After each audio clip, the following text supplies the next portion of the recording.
আসসালামু আলাইকুম। আজকে আমার আপনাদের সামনে সিলেটের একটি ট্র্যাডিশনাল খাবার সাতকরা দিয়ে গরুর মাংস রান্না করে দেখাবে। তো আপনারা সম্পূর্ণ ভিডিওটি দেখতে থাকুন। তো কথা না বাড়িয়ে মেইন প্রসেসে যাওয়া যাক।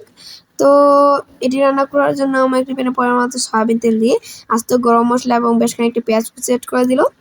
এরপর যে পেঁয়াজ কুচি নরম হয়ে আসলে এখানে আদা বাটা, রসুন বাটা এবং পেঁয়াজ বাটাও অ্যাড করে দিল।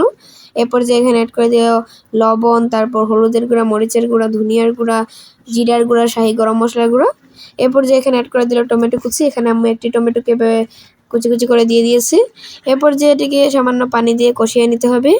যখন এটি একটু কষে আসবে ভালো করে, এরপর যে এখানে অ্যাড করে দিলাম আগে থেকে কেটে ধুয়ে রাখা গরুর মাংস। এরপর যে এটাকে মিশিয়ে একটু ঢাকনা দিয়ে দিল। এরপর যে দেখতে পাচ্ছেন মশলাটি একটু কষে এসেছে। এরপর যে এটিকে একটু নাড়াচাড়া দিয়ে আম্মু এখানে অ্যাড করে দিল সাতকরা। এটির মেইন উপকরণই কিন্তু সাতকরা। এই সাতকরাটি দেওয়ার পর আম্মু আবার ঢাকনা দিয়ে দিল। ঢাকনা ওঠানোর পর দেখতে পাচ্ছেন এটি ভালো করে হয়ে আসছে। এরপর যে এখানে একটু ঝোল অ্যাড করে দিল।